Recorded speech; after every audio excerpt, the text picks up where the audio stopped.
Hi, this is Tarrin Lupo with the Low Country Liberty Report. Gadsdens. They seem like they're everywhere. Why are there so many Gadsdens everywhere you look? If you don't know what I'm talking about the Gadsden Flag. Cool kids call it just the Gadsden. The Gadsden Flag is a historical flag. Some people call it America's very first flag. It emerged around 1751 up to 1754, depending on who you're talking to.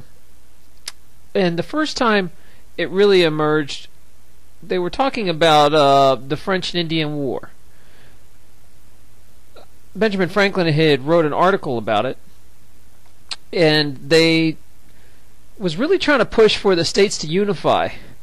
They had a very old flag, the join or die, and it represented the 13 colonies, all the way from the order they joined, from the head down to the tail. The Gadsden flag is named the Gadsden flag because it's actually was designed by an American general named Christopher Gadsden. You've also probably seen this as the United States Marine Corps used to use this in its early days. And you'll always recognize it because almost all of them say, "Don't tread on me." And it's got a coiled rattlesnake of some sort or another. Now there are many designs, and lots of different ways it's evolved through the years. We're going to take a look at some of the evolution of these flags, and plus it's just a pretty neat flag to look at. You've seen the flags, and almost all the flags represent the eastern diamondback rattlesnake. It's its symbol. A lot of people credit that to Benjamin Franklin. See, Franklin had wrote an article in the Pennsylvania Gazette where it had been a policy of Britain to send criminals to America, and Franklin suggested that they thank the British by sending them rattlesnakes. Franklin also described the snake as being a great symbol because it doesn't have eyelids, it rattles before it strikes, and even though it doesn't look dangerous, those fangs are poison and deadly to the wrong people. Also in the same year, in 1775, it was the first time the Gadsden showed up in the Navy, which I guess later became the Marines. Actually, it was a unit out of Philadelphia. They painted their drums yellow with the rattlesnake motto, "Don't tread on me." Later then got adopted on the first naval units, really, to get out there with an emblem. So the Gadsden was seen all over the place until the rise of the first Stars and Stripes, and even then for quite a long time until today. It has made some appearances. If you watch some TV shows, heck, I just watched The Patriot and it was all over the place in that, which makes sense. But it was also in things like that show Jericho. If you look in the background, they have it on the wall. It's been associated with so many different causes. I mean, heck, even I remember the men's national soccer team, Nike had taken that snake and coiled it around a soccer ball with a patriotic "Don't tread on me." The Boy Scouts, they've had it for a long time. It's even on some of their badges. And the most recent ones I remember is a Gadsden flag was presented to the town manager of Killington, Vermont, by a representative of the Free State Project after that town's 2004 vote to pursue secession from Vermont.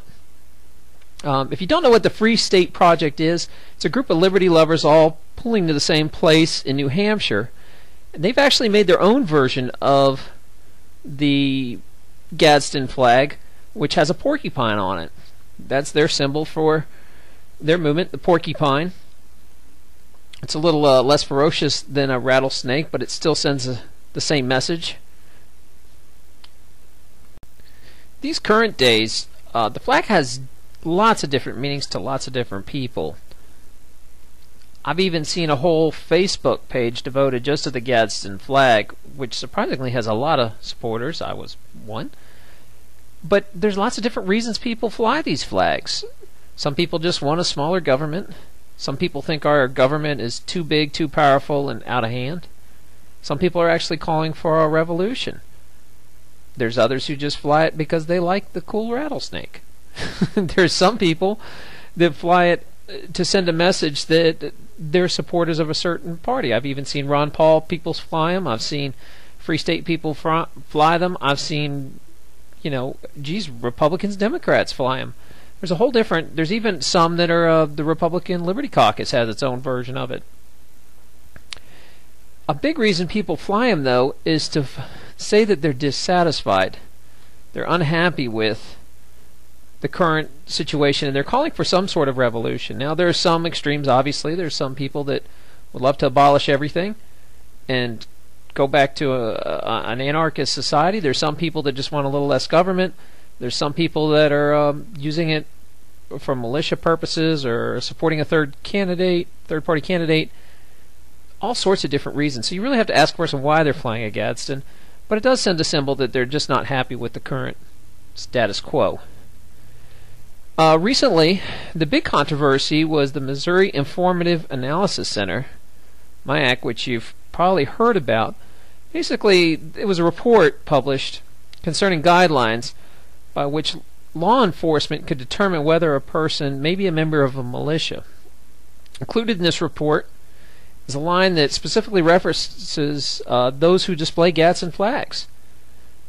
May they be, just like I said, support of third-party candidates or Ron Paul, or now they're calling them possible terrorists. So you'll even see a kind of a play on that where there's a Gadsden flag with the word terrorist on the bottom, because somehow if you love liberty now and think the government's too large, you're now branded a terrorist. That's the new move.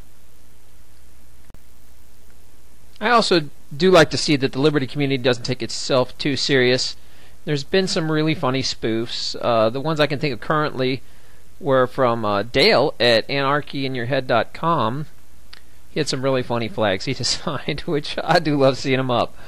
Also, I even saw some that Metallica used. They used it on their Black album. They even have a song, Don't Tread on Me, right on the cover. So it just keeps showing up in our society over and over. Some of the real hardcore Gadsden supporters even go as far as putting tattoos on their body. These guys here from Bureaucrash decided to make it permanent to the world and post these all over themselves. Hey, kudos to you guys. That's pretty intense. So I hope you will pick up a Gadsden flag and fly it yourself. Reasons are your own, but join the movement.